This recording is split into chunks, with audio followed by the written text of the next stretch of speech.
بسم اللہ الرحمن الرحیم. ناظرین السلام علیکم. آپ دیکھ رہے ہیں پروگرام نیوز لائن. میں ہوں یاسر رحمان. ناظرین، ایران کے سپریم لیڈر آیت اللہ علی خامنائی ایران میں امریکہ اور اسرائیل کے حملے میں شہید ہو گئے ہیں. علی خامنائی ان کے دفتر میں ہونے والے حملے میں شہید ہوئے. ایران میں 7 روزہ تعطیل کا اعلان کر دیا گیا ہے، جبکہ 40 روزہ سوگ کا بھی اعلان کیا گیا ہے. دیگر شہید ہونے والے ان کی جو فیملی کے اراکین ہیں، جو ان کے حوالے سے اطلاعات موصول ہو رہی ہیں ان حملوں میں، وہ ان کی صاحبزادی اور نواسی کے حوالے سے اطلاعات موصول ہو رہی ہیں. داماد اور بہو کی شہادت کے حوالے سے بھی اطلاعات موصول ہو رہی ہیں. مشہد میں پیدا ہونے والے آیت اللہ علی خامنائی 1979 میں جو اسلامی انقلاب آیا تھا اس کے ایک سرکردہ رہنماؤں میں سے ایک تھے، اور وہ آیت اللہ کے ساتھ، روح اللہ کے ساتھ ان کے ساتھی کے طور پر جانے جاتے تھے، اور انقلابی کونسل کے اہم رکن کے طور پہ بھی ان کو جانا جاتا تھا. وہ 2 مرتبہ صدر رہے، 1981 سے لے کے 1989 تک وہ صدر رہے، اور فقہ کے حوالے سے، اس کے ساتھ ساتھ مختلف امور کے حوالے سے، سلطنت کے چلانے کے حوالے سے ید طولہ کے طور پہ ان کو مانا جاتا تھا، اور ان کو انتہائی قدر کی نگاہ سے دیکھا جاتا ہے عالم اسلام میں. اب جو معاملہ یہاں تک جو رجیم چینج کا پریزیڈنٹ ٹرمپ نے، اور اس کے ساتھ ساتھ جو اسرائیل کے جو وہاں پہ موجود ہیں، بنجمن نیتنیاہو جو اس کا وزیر اعظم ہے، انہوں نے رجیم چینج کے حوالے سے بہت بار بات کی ہے. لیکن سوال یہاں یہ پیدا ہوتا ہے کہ ان کی شہادت کے بعد، اور اس کے ساتھ ساتھ جو سرکردہ ایران کی جو صف اول کی قیادت ہے، ان کی شہادت کے بعد کیا واقعی جو ان کی رجیم چینج کا ایک آبجیکٹیو تھا وہ پورا ہو جائے گا؟ جو ویژولز ہمیں ایران کی سٹریٹس میں، ایران کی گلیوں میں نظر آ رہے ہیں، اس سے تو ایسا نہیں لگ رہا کہ کسی کو خوشی کا کوئی موقع ملا ہو، کسی نے خوشی کا اظہار کیا ہو، یا کسی نے کوئی جشن منایا ہو. اگرچہ اے آئی کی ویڈیوز جو ہیں وہ سرکولیٹ تو کر رہی ہیں، لیکن جو اصل مناظر ہمیں تہران میں یا باقی مشہد میں اور باقی علاقوں میں نظر آ رہے ہیں، اس سے یہی پتہ چلتا ہے کہ جو اختلاف اگر کوئی موجود بھی تھا ان کے درمیان، چاہے وہ جنزی کے حوالے سے ہو، اکنامک پالیسیز کو لے کر ہو، وہ اختلاف اس ایک واقعے نے کافی حد تک دور کر دیا ہے. اور جہاں تک اس بات کا سوال ہے کہ جس طرح سے مختلف ممالک کے اندر سربراہان کو مار کر پورا نظام تہہ و بالا کر دیا جاتا تھا، یہ پہلے جاتا رہا ہے، کیا ایران کے اندر جو ایک نظام ہے، کیا وہ ایک شخص پر منتج تھا؟ کیا وہ شخص پر کی مرہون منت تھا، یا ایک پورا نظام موجود ہے جس کے اندر 40-50 سال کا ان کی ایک انویسٹمنٹ موجود ہے، چاہے وہ ان کی اکانومی ہو، چاہے ان کی سوسائٹی ہو، چاہے ان کا ڈیفنس ہو، چاہے ان کی عدلیہ ہو؟ کیا ان کے لیے اتنا آسان ہوگا یہ کہہ دینا کہ کیونکہ اب ہم نے آیت اللہ علی خامنائی کو شہید کر دیا ہے تو اب بڑا آسان ہے ان کے لیے رجیم چینج کرنا؟ ایک تو یہ انٹرنل معاملہ ہے. اس کے ساتھ ساتھ آبنائے ہرمز کے حوالے سے جو اس کا سیکیورٹی پوائنٹ ہے اس کو چوک کر دیا ہے ایران نے. اب سے کچھ دیر پہلے جو اطلاعات موصول ہو رہی ہیں، امریکہ نے ایران کا جو بحری جہاز ہے اسے مار گرایا ہے. ایران نے جوابی حملہ کرتے ہوئے امریکہ کے 3 فوجی جو ان کی سینٹ کام نے کنفرم بھی کیا ہے، انہیں مار دیا ہے. اور اس طرح یہ سلسلہ جو ہے وہ چل رہا ہے. Is there any going back؟ کیا یہ معاملہ ڈی اسکیلیٹ ہوگا؟ جو انٹرویو دیا ہے ایران کے وزیر خارجہ نے، اس انٹرویو کے مطابق انہوں نے راستے اور آپشنز کے حوالے سے بات ضرور کی ہے، لیکن انہوں نے ساتھ ساتھ جو برادر اسلامی ممالک ہیں جن میں ایران کی جانب سے میزائل داغے گئے ہیں، جن شہروں کی فوٹیجز ہم دیکھ رہے ہیں، چاہے وہ بحرین کے حوالے سے ہم بات کر لیں، دبئی کے حوالے سے بات کر لیں، کویت کے حوالے سے بات کر لیں، قطر کے حوالے سے بات کر لیں، اس پر ان کا یہ کہنا تھا کہ ہماری ان سے بات چیت جاری ہے. ان میں سے کچھ ممالک معاملے کی سنگینی کو، سنجیدگی کو سمجھ رہے ہیں کہ ہمارا معاملہ ان کے ساتھ نہیں ہے، ہمارا معاملہ امریکہ کی ان بیسز کے ساتھ ہے. اس کے ساتھ ساتھ یقیناً دنیا کی جو 2 بڑی پارز ہیں، چائنا اور رشیا، ان کی طرف سے بھی اس وقت دیکھا جا رہا ہے کہ ان کا کیا سٹانس ہوگا. وہ اس معاملے کو ڈی اسکیلیٹ کرنے میں किस हद तक मददगार साबित हो सकती हैं, और ये जो सारा कुछ इलाके के अंदर हो रहा है इसका जो असर है वो पाकिस्तान पर क्या पड़ सकता है, पाकिस्तान का किरदार क्या हो सकता है, ये सारे सवाल जो कतार बांधे खड़े हैं, किरण इन सवालों के जवाब के हवाले से हम जो तशनगी है वो दूर करेंगे और जानने की कोशिश करेंगे कि हालात आगे किस तरफ जा रहे हैं, दुनिया की मईशत कहाँ जा रही है। पेट्रोल अगर आपनाए हुर्मुज़ पे रोक दिया जाता है जो 20% है और उसका जो मैक्सिमम बेनिफिट होता है, ये मैक्सिमम सप्लाई जाती है वो चाइना को जाती है, वो साउथ कोरिया को जाती है, वो जापान को जाती है, अगर वो रोक दी जाती है तो उसके बाद क्या होगा। और अगर आपनाए हुर्मुज़ पे जो इस वक्त कतार दर कतार जो है वो वहां पे बहरी जहाज खड़े हैं, ऑयल टैंकर्स खड़े हैं, अगर वहां पे कोई इस तरह की एक्टिविटी होती है, एक ड्रोन भी वहां पे लग जाता है, फिर उसके बाद जो वहां पे जंगी माहौल पैदा होगा उसका जिम्मेदार कौन होगा और उससे क्या वापसी का कोई सिलसिला बन सकता है। और दूसरा कि अब जो नई क़यादत आने वाली है वो किन पॉलिसीज पे अमल पैरा होगी, क्या वो मजीद सख्त अपना स्टांस रखेगी ईरान के अंदर, इस पर बात करेंगे। बड़े ज़बरदस्त पैनल ने हमें ज्वाइन किया है, तारुफ करवा देते हैं जी। GR बलोच साहब हमें ज्वाइन कर रहे हैं जूम के जरिए, साबिक सफ़ीर है। अशरफ और मुहीत आपका सिफारतकारी का तजुर्बा है। Air marshal retired Aamir Masood साहब दिफाई तज्जियाकार, नामवर दिफाई तज्जियाकार हमें ज्वाइन कर रहे हैं, उनसे जानने की कोशिश करेंगे। ज़ुबैर हुसैन साहब स्वीडन से हमें ज्वाइन कर रहे हैं, आप तज्जियाकार हैं और सहाफ़ी भी हैं। आप तमाम मेहमानों को खुश आमदीद कहते हैं। To start with Aamir Masood साहब, मैं आपको सबसे पहले शामिल करता हूं। ये अभी जो अमेरिका की जानिब से भी खबर आई कि उन्होंने बहरी जहाज जो है वो मार गिराया है और उसके बाद फिर ईरान ने जवाबी कार्रवाई करते हुए 3 फौजी हलाक कर दिए हैं। अब काइनेटिक्स के हवाले से अगर हम देखें, जो मिसाइल्स ईरान जो है वो फायर कर रहा है, ये मामला जंगी लिहाज से आपको कितना आगे बढ़ता हुआ नजर आ रहा है, जो अब तक की सूरत हाल उसको अगर हम देखें तो? जी बिस्मिल्लाहिर्रहमानिर्रहीम, बहुत शुक्रिया आपका।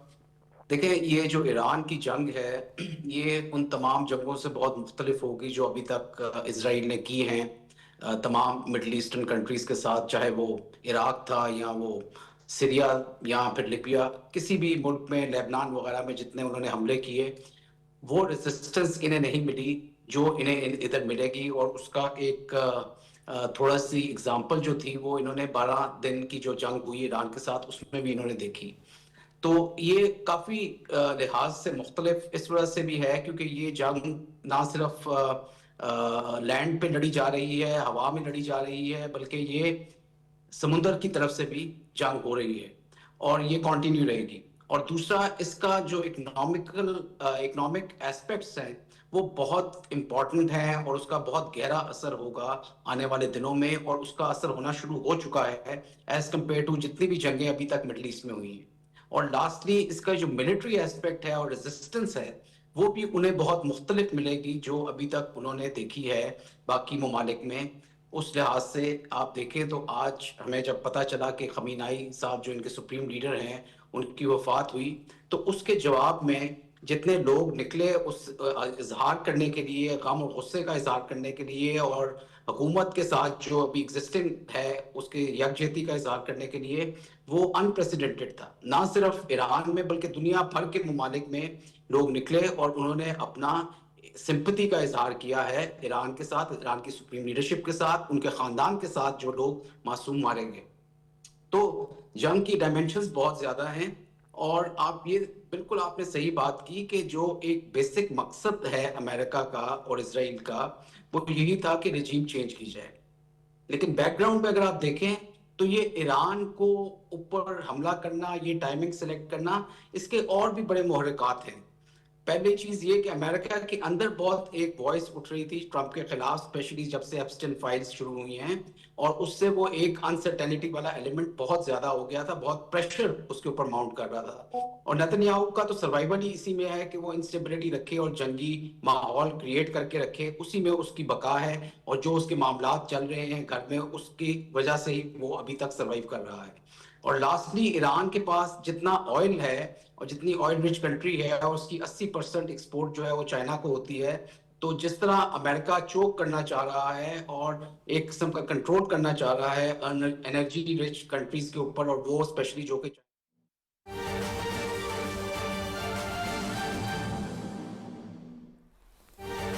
वज़ीर आज़म मोहम्मद शहबाज शरीफ का बहरीन के फरमारवा हमद बिन ईसा अल खलीफा से टेलीफोनिक राबता हुआ है, जिसमें इसराइल और इस्लामी जमहूरिया ईरान के दरमियान हालिया कशीदगी के हवाले से बातचीत की गई। इसके साथ ही साथ ईरान की जानिब से कई खलीजी ममालिक बशमूल ममलकत बहरीन पर जवाबी हमलों के नतीजे में मशरिक़ वस्ता में जारी बहरान पर भी तफसीली तबादला ख्याल किया गया। इसराइल और ईरान के दरमियान हालिया कशीदगी पर तफसीली बातचीत की गई है। वज़ीर आज़म मोहम्मद शहबाज शरीफ ने बहरीन के फरमारवा हमद बिन ईसा अल खलीफा से टेलीफोनिक राबता किया है। वज़ीर आज़म ने कहा कि बिला इश्ताल जारहियत से सूरत हाल मज़ीद ख़राब हो सकती है। मज़ीद क्या गुफ्तगू हुई है, क्या बात हुई है, मलिक उमर हमारे साथ मौजूद हैं, नुमाइंदा पाकिस्तान टेलीविज़न न्यूज़, उनसे जान लेते हैं। उमर, आगाह कीजिएगा। जी, वज़ीर आज़म मोहम्मद शहबाज शरीफ ने बहरीन के फरमारवा हमद बिन ईसा अल खलीफा से टेलीफोनिक गुफ्तगू की, जिसमें इसराइल और इस्लामी जमहूरिया ईरान के दरमियान हालिया कशीदगी और ईरान की जानिब से कई खलीजी ममालिक बशमूल ममलकत बहरीन पर जवाबी हमलों के नतीजे में मशरिक़ वस्ता में जारी बहरान पर तबादला ख्याल किया। वज़ीर आज़म ने कहा कि इस तरह की बिला इश्तियाल जारहियत से सूरत हाल मजीद ख़राब हो सकती है और पूरे खित्ते के अमन व इस्तेकाम को खतरा लायक हो सकता है। वज़ीर आज़म ने बहरीन की क़यादत को यकीन दिलाया कि पाकिस्तान बहरीन और दीगर बरादर खलीजी ममालिक के साथ मजबूती से खड़ा है और इस मुश्किल वक्त में तहम्मुल से काम लेने की ज़रूरत पर जोर दिया।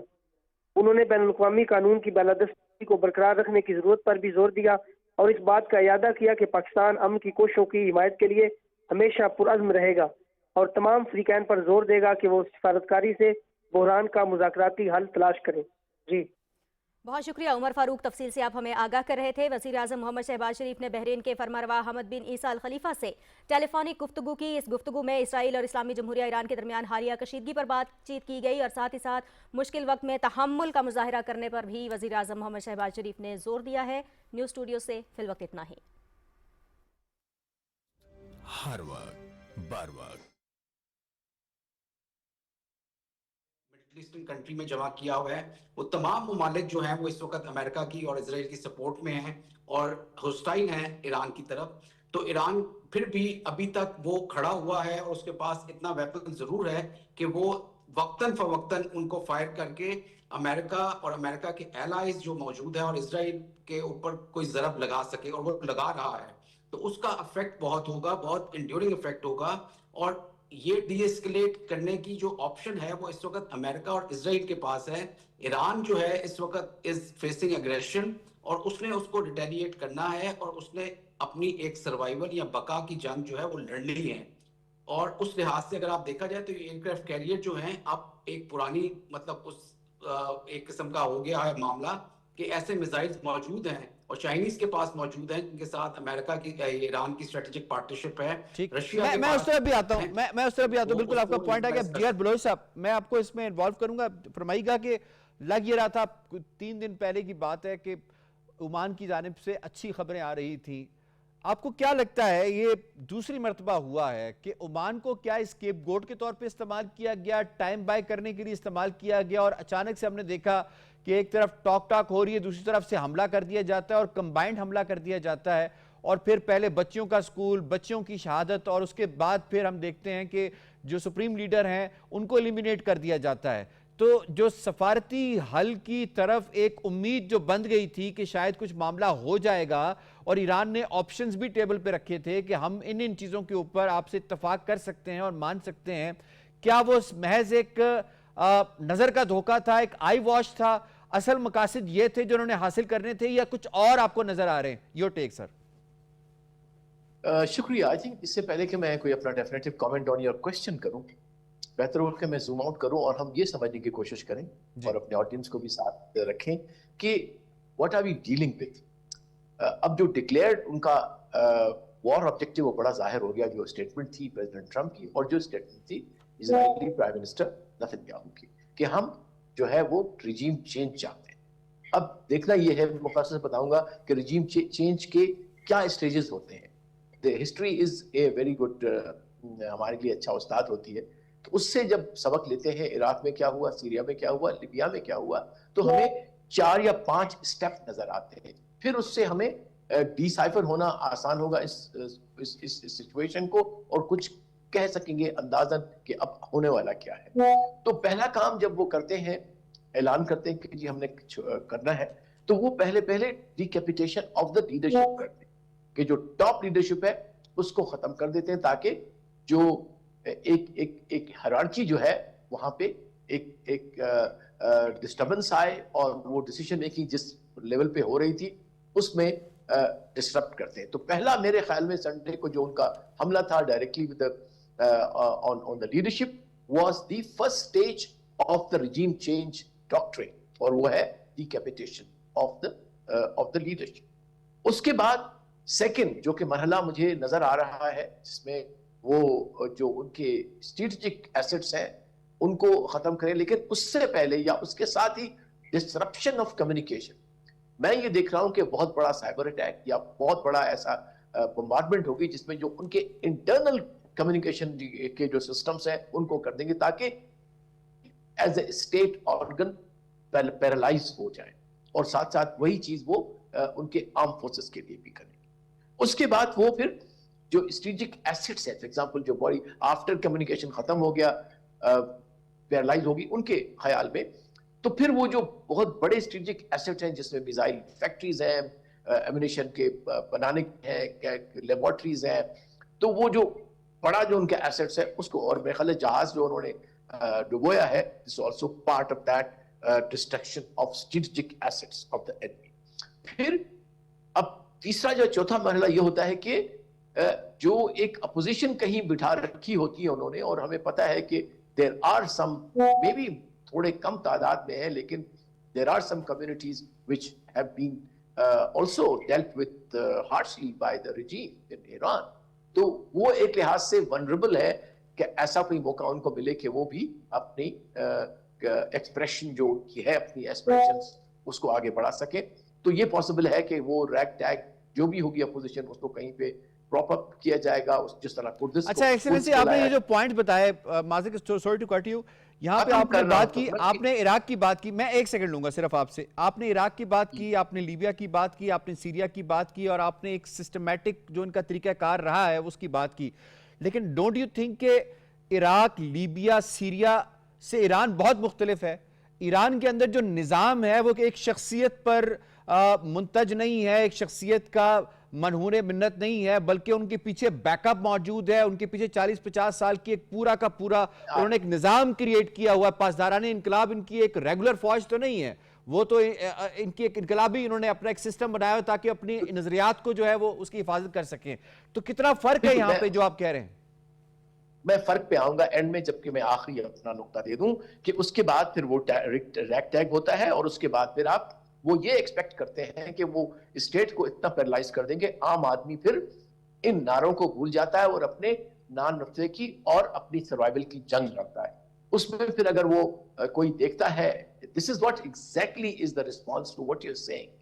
وہ آئیڈیالوجی وہاں ختم ہو جاتی ہے جہاں پہ اللہ نہ کرے I cannot forget، کیونکہ میں سیریا میں سرو کر گئے ہوں، what a country it was، جب ان بیچارے لوگوں کو جو عزت دار تھے عراق میں، جو بڑے یا سیریا میں، کیونکہ میں دیکھ کے آیا ہوں دونوں ملکوں میں، تو وہ اپنے ہاتھ میں کاسا لے کے کھانے کے 1 یا 3 ٹائم کے لیے کھڑے ہوتے تھے.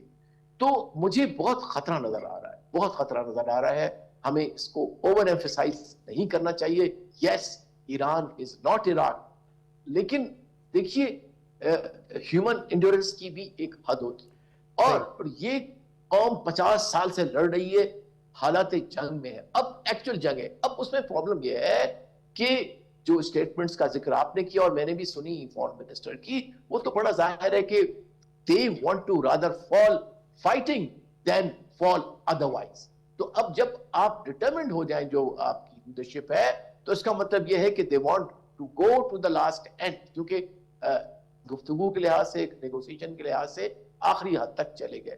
تو اب جو حالات ہے، یہ اس لیے ضروری سمجھنا ہمیں کہ we'll have to deal with the post crisis situation as a country، اور جس کے لیے ہمیں تیار رہنا چاہیے. میرا جو انیشیل ایک سوال تھا آپ سے، جیسے میں نے سفارتی ذرائع کے حوالے سے بات کی، تو الٹیمیٹلی آپ اس پہ زیادہ بہتر طور پہ بتا سکتے ہیں ہمارے ناظرین کو کہ کیا اب بھی کوئی سفارتی ذریعہ ایسا وائبل موجود ہے جو اس ساری سچویشن کو، جس کی طرف اشارہ کیا ہے مارشل صاحب نے، کہ یہ ابھی فردر اسکلیٹ ہوگی، یہ ڈی اسکلیشن کی طرف آتی ہوئی نظر نہیں آتی، اور اس کے اثرات ہوں گے، معاشی اثرات بھی ہوں گے، دفاعی اثرات بھی ہوں گے، خطے پہ بھی ہوں گے، دنیا پہ بھی ہوں گے. تو کیا ہم there is any like hope diplomatically جو کہ ریزالو کی جا سکے؟ ابھی یو این کے جو سیکرٹری جنرل ہیں ان کا بیان بھی آ رہا ہے, OIC کے اجلاس کے حوالے سے بات بھی ہو رہی ہے. کیا اس کا نتیجہ نشستن گفتن برخاستن کے علاوہ بھی کچھ نکل سکتا ہے, ٹیبل پہ آ سکتے ہیں؟ دیکھیے جہاں تک سچویشن کا تعلق ہے وہ تو آلریڈی ایگزسٹ کرتے ہیں اور ابھی they are in action, operate ہو رہے ہیں. نیشنل اپنے UN سیکورٹی کاؤنسل کا اجلاس ہوا ہے, اس میں ہمارے مندوب جو وہاں پہ ہیں انہوں نے بہت ہی ریشنل اور بڑا ذمدار ایمفیسس کیا ہے کہ کس طرح سے ضرورت ہے, کیونکہ یہ جو جنگ ہے یہ صرف ایران کو نہیں لیکن پورے ریجن کو آگ میں لپیٹ میں لے سکتی نہیں بلکہ کر چکی ہے. جب آپ کا پورا JCC جو ہے وہ انڈر فائر ہے تو آلریڈی ایک ریجنل وار ہو چکی ہے. اور میں سمجھتا ہوں اگر میں وہاں ایران میں بیٹھا ہوتا, this is what exactly I will do, کہ میں چاہوں گا کہ اس کو میں ریجنل بناؤں تاکہ اس کے لیے کاسٹ آف وار بڑھ جائے. That is how the strategy goes. اچھا یہ میں آپ نے چونکہ ڈپلومیٹکلی کہا ہے تو یس there is a way. میں سمجھتا ہوں کہ ایک special envoy of peace secretary general صاحب کو duly authorized by the UN security council آنا چاہیے, جو ہے وہ ایران سے بات کرے, امریکہ سے بات کرے, اسرائیل سے بات کرے, backed up by our OIC resolutions. اور پھر اگر ہم بورڈ آف پیس کو کر سکتے ہیں تو یہاں بھی board of peace why should it not be operational بن سکتا ہے. ٹھیک ہے سر, آپ کا پوائنٹ آ گیا. میں زبیر صاحب آپ کو انوالو کروں. زبیر صاحب کیا اثرات کیا دیکھ رہے ہیں اس ساری صورتحال کے؟ ایک جنگی ماحول پیدا ہو رہا ہے, اسٹریٹ آف ہرمز جو ہے اس کا معاملہ ہے, اس کے اندر اگر ہم دیکھیں تو فیول کی سپلائی یورپ کو تو بہت زیادہ نہیں ہو رہی لیکن اس کا اثر ہے. UK کے جو پرائم منسٹر ہیں ان کی جانب سے بھی پیغام آیا, یعنی وہ بھی اس کے اندر کود پڑے ہیں. تو باقی معاملات آپ کس طرح سے اس کو یورپ کے اندر کس طرح اس کو دیکھا جا رہا ہے, اس کے اثرات کو کس طرح سے دیکھا جا رہا ہے, اور خاص طور پہ اس خطے میں جہاں پہ ہم بستے ہیں اسے کس طرح سے آپ دیکھ رہے ہیں کہ یہ آنے والے ٹائم میں کتنے دورس اثرات اس کے نکلیں گے؟ جی دیکھیں یورپ اس کو دو قسم کے بحران کے طور پہ دیکھ رہا ہے. ایک تو سب سے بڑا معاشی بحران ہے کیونکہ یوکرائن اور روس کی جنگ کے بعد جو یورپ کی معیشت ہے اس وقت وینٹیلیٹر پر ہے. اور اگر آپ بات کریں یورپ میں تو یہاں پر دو بڑے گروپ ممالک کی شکل میں دیکھے جا رہے ہیں. ایک گروپ جو ہے وہ برطانیہ کا اور جرمنی کا ہے جو یہ کہتے ہیں کہ اسرائیل کو اپنے دفاع کا حق حاصل ہے. دوسری طرف اگر بات کریں آپ تو فرانس اور ناروے ہیں جو کہ جنگ کے سخت خلاف ہیں کیونکہ ان کو پتا ہے کہ اس کے جو اثرات آئیں گے وہ یورپ کی معیشت پر ایک بہت بڑی اور کاری ضرب ہوگی. اگر آپ دوسرا جو مسئلہ اس کا دیکھیں تو وہ دوسرا مسئلہ سب سے بڑا یہاں پر آئے گا مہاجرین کا.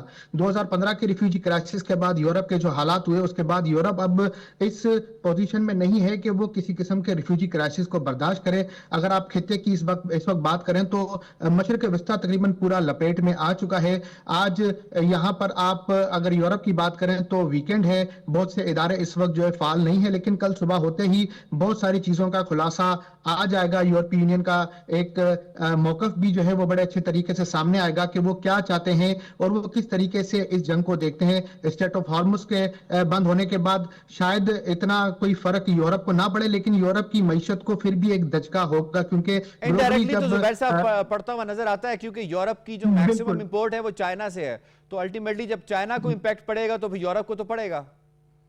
بالکل اسی طریقے سے ابھی میں جو ہے وہ ایک پیٹرول اسٹیشن سے آ رہا ہوں. چونکہ پیٹرول کی پرائسز انٹرنیشنلی بڑھیں گی تو یہاں پر جو ہے وہ لمبی قطاریں لگی ہوئی ہیں گاڑیوں کی اور لوگ جو ہے وہ صبح ہونے سے قبل اپنی گاڑیوں کے فیول جو ہے وہ ٹینکوں کو فل کرنا چاہ رہے ہیں اور بہت ہی مطلب ایک غیر یقینی سی صورتحال پیدا ہو چکی ہے. یہاں پر آپ یہ کہہ سکتے ہیں کہ ایک ایرانیوں کا یا ایرانی کمیونٹی کا ایک ایسا وہ آپ کہہ سکتے ہیں گروپ ہے کہ جو اس بات میں جشن منا رہا ہے کہ آیت اللہ خامنئی صاحب کا جو ہے وہ شہادت کا معاملہ آیا ہے اور ایران اس وقت جنگ کے لیے جو ہے وہ ایک ایسے راؤنڈ میں گھس چکا ہے کہ جہاں پر ان کے لیے مشکلات ہوں گی. تو اس حوالے سے یہاں پر جو ہے وہ خوشیاں منائی جا رہی ہیں, جشن منائے جا رہے ہیں ایرانیوں کی جانب سے. لیکن زبیر صاحب یہ تو وہی لوگ ہیں نا جو کہ ایگزائل میں رہ رہے ہیں اور جن کو کوئی پرابلمز تھیں اور خاص طور پہ ابھی جو شاہ کے بیٹے کو دیکھنا چاہ رہے ہیں وہاں پہ مسند کے اوپر, لیکن ان کی تعداد اگر پاپولیشن کے حوالے سے دیکھی جائے تو یہ لیس دین 1% بھی نہیں بنتے ہوں گے. बिल्कुल इसी तरीके से, क्योंकि इनके अगर आप ख्वाहिशात के ऊपर जाएं तो यहाँ की जो कम्युनिटी, जो मकामी कम्युनिटी है और इसके अलावा जो इंटरनेशनल कम्युनिटी यहाँ पर मौजूद है, वो हरगिज ये नहीं चाहती कि किसी किस्म की जंग मुसल्लत हो। इस्लामी रिजीम से यूरोप को कोई खतरा नहीं है ईरान की, और ना ही इनका शुरू से मौकफ रहा है कि किसी तरीके से इस्लामिक रिजीम को हटाया जाए। और जब आप अगर ट्रंप की बात करें तो ट्रंप जो है वो शुरू से अब तक यूरोप के खिलाफ जो इकदाम करता हुआ आया है, तो यूरोप के अंदर एक गैर मकबूल लीडर के तौर पे जो है वो ट्रंप तो उभर जुबैर रहा साहब है। ये बताइएगा और कि कल- ट्रंप का जो बयान आया, उन्होंने कहा कि ये बहुत लंबे अरसे तक हम इसको नहीं खींचेंगे, जो गिवन सर्कमस्टांसेस हैं जिसकी तरफ इशारा किया है मार्शल साहब ने भी और जी आर ब्लोच साहब ने भी, डू यू रियली थिंक कि ये अब उनके हाथ में है कि इसको बहुत लंबे अरसे तक ना खींच पाए? देखिए, अब उनके हाथ में ये चीज नहीं रही कि उसको बहुत लंबे अरसे तक जो है वो नहीं खींचेंगे या उसको रोकेंगे। आप देखें कि ये एक अनएक्सपेक्टेड चीज थी कि ईरान की जानिब से दुबई में जो कोहराम मचाया गया, ईरान की जानिब से जो इनकी आबदोजों को निशाना बनाया गया, इनको ये बिल्कुल भी इनके तस्वुरात में नहीं था, इनके वहमो गुमान में नहीं था कि किसी तरीके से ईरान इस तरीके से रिटेलिएट करेगा और इनका जीना हराम होगा। अब इनको ये अंदाजा है कि ईरान के लिए डू और डाई वाली सिचुएशन है, और ईरान कोई आसान हदफ नहीं है। ईरान जो है वो इराक नहीं है, सीरिया नहीं है, ना ही अफगानिस्तान है कि जहां पर ये बैठ के अपनी जमीनी फौज का साथ लेके वहां पर कंट्रोल को संभालेंगे। ईरान एक मुश्किल हदफ है, पहाड़ों का एक सिलसिला है, वहां पर एक ऐसा सेरा है कि जहां पर जदीद जो हथियार हैं या टैंक हैं उनको ले जाया नहीं जा सकता। जमीनी फौज का वहां पर पासदारान इनकलाब की मौजूदगी में कोई वजूद नहीं आ सकता। तो ये ट्रंप को और इसराइल को इस बारे में मुकम्मल एतमाद है कि ईरान जो है वो आसान हदफ नहीं है और हम उनके साथ लंबी जंग नहीं लड़ सकते। आपने अब देखा होगा कि मिसाइलों का जो सिलसिला है वो ना रुकने वाला सिलसिला है। ईरान ने डिकेड्स गुजरने के बाद भी जो है वो आप देख सकते हैं कि अपनी आर्मी की जो टेक्नोलॉजी है और उनका जो स्ट्रेटेजिक विल पावर है उसको स्ट्रॉन्ग किया है। और ईरान का जो जंग लड़ने का तरीकेकार है वो रिवायती फौज से हट के पासदारान इनकलाब का एक मोजाइक सिस्टम है कि जहां पर अगर तेहरान से उनका राब्ता मुनक़ता हो भी जाता है तो मकामी जो कमांडर होते हैं वो अपने तौर उनका पर अपना एक जंग को तरीकेकार जारी है। रख सही सकते है, हैं। जुबैर साहब का बिल्कुल। पॉइंट आ गया। किरण, यहाँ पे हमें जो पाकिस्तान के मुस्तकिल मंदूब है यूनाइटेड नेशन में, पाकिस्तान का मौक़िफ़ इस हवाले से क्या बड़ा वाज़ेह मौक़िफ़ है, किसी को इसके ऊपर शक नहीं होना चाहिए। उन्होंने कल जब यूएनएससी के इजलास से बात की तो उन्होंने क्या कहा, जरा आपसे शेयर करते हैं। आसिम इफ्तिखार साहब ने जो कहा जी। Pakistan condemns the initiation of unwarranted attacks against the Islamic Republic of Iran in violation of international law. Yet again, these attacks come at a time when renewed diplomatic efforts were underway to reach a peaceful and negotiated solution.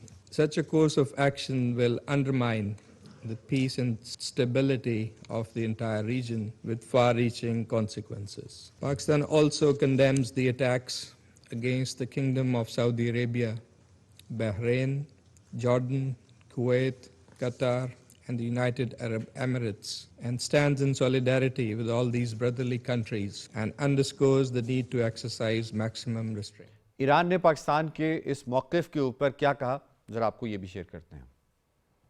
I also thank those council members, in particular China, Pakistan, and the Russian Federation, who have today taken principled position in condemnation this unlawful act. And it is regrettable that some members of this body, in a blatant double standard, disregarded the flagrant act of aggression committed by the US and Israel on Iran and condemn Iran for using its inherent right to self-defense under UN Charter. Air marshal साहब, मैं ये आपने सुना कि पाकिस्तान ने इस हवाले से बड़ा क्लियर एक मौक़िफ़ लिया है इंटरनेशनली भी, और पाकिस्तान बतौर पड़ोसी और बरादर हमसाया मुल्क के तौर पे भी पाकिस्तान ने इस हवाले से बड़ा क्लियर स्टांस लिया हुआ है। तो ये फरमाइएगा कि इस सारी सूरत हाल में एक तो पाकिस्तान के ऊपर क्या असरात आ सकते हैं, और पाकिस्तान इसमें सिचुएशन को बेहतर करने के हवाले से क्या किरदार अदा कर सकता है, गिवन द फैक्ट कि पाकिस्तान के जो ताल्लुकात हैं अमेरिका के साथ इस ख़ास तौर पे इस टाइम फ्रेम के अंदर वो ऐसे हैं कि यकीनन जिसकी बार बार तारीफ जो है वो ट्रंप करते हुए नज़र आते हैं। तो इस सारे सूरत हाल में पाकिस्तान का क्या किरदार हो सकता है और पाकिस्तान पे क्या असरात आ सकते हैं? जी, बहुत शुक्रिया। देखें, ये बहुत इम्पोर्टेंट सवाल है आपका और इसकी बड़ी वैल्यू है, और आई एम श्योर ये एक पॉइंट इस वक्त पाकिस्तान की लीडरशिप जो है उसके जहन में होगा, वो किसी ना एक तरफ स्ट्रेटेजिक ओरिएंटेशन अपनी कर रहे होंगे। ये बहुत ज़रूरी है। जब भी आप तारीख को देखें और वैसे भी मतलब हिस्टोरिकली आपको ये चीज नजर आती है कि इन मौकों पे आपको एक बहुत क्लियर स्टांस लेना चाहिए और इसमें आपको कोई दो राय नहीं होनी चाहिए। I mean you can not run with the hare and hunt with the hound वाला चक्कर नहीं हो सकता कि आप दोनों हुसैन और यजीद बनने की कोशिश करें। तो पाकिस्तान का ये स्टांस जो अभी नजर आया है सिक्योरिटी काउंसिल में, ये बहुत अच्छा और मेरा ख्याल में एक बहुत क्लियर मैसेज गया है कि पाकिस्तान इस एक्ट को टोटली जो है उसको सपोर्ट नहीं करता। जो अमेरिका और इजराइल ने जो एग्रेशन की है ईरान के अगेंस्ट, और ईरान एक खुद मुख्तार मुल्क है और उसके लीडरशिप को टारगेट करना जो है this is against all sorts of human laws, और जितने भी मतलब इसको कंडेम किया जाए उतना कम है। तो पाकिस्तान देखें, पाकिस्तान के ऊपर बहुत गहरा असर होगा इस वक्त अगर आप टोटल एक जियोपॉलिटिकली देखें। जो ओरिएंटेशन बनती है, जितना भी मिडिल ईस्ट है वो सारा इस वक्त प्रो अमेरिका और प्रो इजराइल आपको नजर आएगा अगेंस्ट ईरान। तो Iran was the last country which was standing, और पाकिस्तान आप कह लें कि इज द इमीडिएट नेबर। तो ईरान जो है इफ दैट फॉल्स और गोज इनटू एनार्की वाली सिचुएशन में किसी में जाता है तो उसका डायरेक्ट असर सबसे ज्यादा पाकिस्तान पे आएगा, और वो आना आपको नजर हो जाए आपको मतलब महसूस होना शुरू हो जाएगा कल परसों से, इकोनॉमिकली भी, डिप्लोमेटिकली भी और सिक्योरिटी वाइज भी। देखें, आपका ऑलरेडी इस वक्त अफगान बहुत हॉट चल रहा है एरिया, इंडिया आपका वैसे दुश्मन है, इतना ज्यादा बॉर्डर लगता है आपके साथ, और ये तीसरा मुल्क है जिसका बॉर्डर लगता है वो ईरान है। जो बलूचिस्तान में जो अनरेस्ट है उसको भी फिलअप मिलेगा, उसको भी ज्यादा, उसमें भी एक आप सोच लें कि अगर in case of any anarchy या डिस्टर्बेंस या इंस्टेबिलिटी अगर ईरान में आती है तो पाकिस्तान के ऊपर बहुत उसका बलूचिस्तान के प्रोविंस की तरफ भी असर आएगा, और इकोनॉमिकली भी बहुत असर आएगा। पेट्रोल की प्राइसेस ऑलरेडी वी आर मतलब स्ट्रगलिंग विद द इकोनॉमी वाला एलिमेंट है। इंटरनल सिक्योरिटी हमारी बहुत इस वक्त कॉम्प्रोमाइज चल रही है और उसको देखने की जरूरत है। तो मैं समझता हूं कि ईरान को इस वक्त स्टेबल होना या उसकी रेजिस्टेंस को कामयाब होना, इसमें पाकिस्तान की भी कामयाबी है, और पाकिस्तान की तमाम जो सिक्योरिटी कंसर्न्स हैं वो एड्रेस होती हैं। तो पाकिस्तान को डेफिनेटली एक क्लियर स्टांस लेना चाहिए इस मामले में, और जो कि पाकिस्तान ने लिया, जैसे कि आपने कहा कि यूएनएससी में जो पाकिस्तान मुस्तकिल मंदूब ने बात की है वो बड़ा क्लियर स्टांस है। जी बिल्कुल क्लियर स्टांस है। और देखें, अमेरिका के ताल्लुकात जो हैं वो जहां तक भी हैं हमारे साथ पहले भी रहे हैं, और पहले भी हमने उनको देख चुके हैं कि कितने वो ट्रांजिशनरी थे या कितने कंसिस्टेंट थे।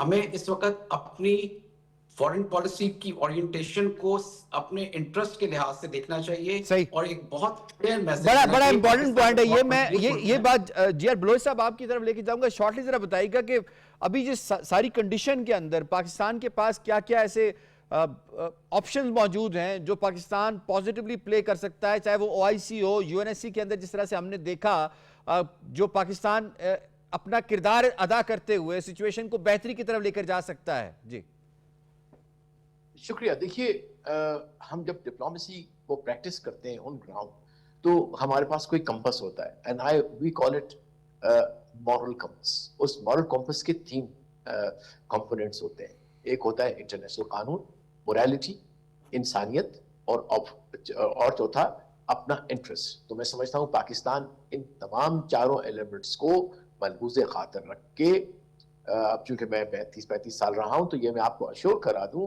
कि जब भी इस किस्म की क्राइसिस सिचुएशन आती है तो इन चारों रहनुमा उसूलों को हम सामने रख के जो प्रपोज करते हैं गवर्नमेंट को, उस तरफ चली जाती है। लेकिन डेफिनेटली इस वक्त हमने कहना कि जी हम इस तरफ नहीं इस तरफ खड़े होंगे, that will not be prudent at all. हम कभी भी, हम सिर्फ ये कह सकते हैं हम अमन के साथ खड़े हैं, हम ईरान के लोगों के साथ खड़े हैं। अगर ईरान लोग चाहते हैं कि ये हुकूमत रहे, इसको रहना चाहिए। अगर वो कहते हैं कि नहीं हमें कुछ और अल्टरनेट सिस्टम चाहिए, तो we will stand by them and we will tell the world. लेकिन बेसिकली आप कह रहे हैं कि मैंडेट ये ईरानी अवाम का है, किसी दूसरे मुल्क का नहीं होना चाहिए। एग्जैक्टली, सही, ठीक है। अब डॉक्टर सईदुज़्ज़मान साहब ने हमें ज्वाइन किया। डॉक्टर साहब फरमाइएगा, हम डायनामिक्स के हवाले से, खित्ते के डायनामिक्स पे जरा बात करें, सारी सिचुएशन को जो भी इवॉल्व हो रही है और मजीद एस्केलेशन की तरफ जा रही है।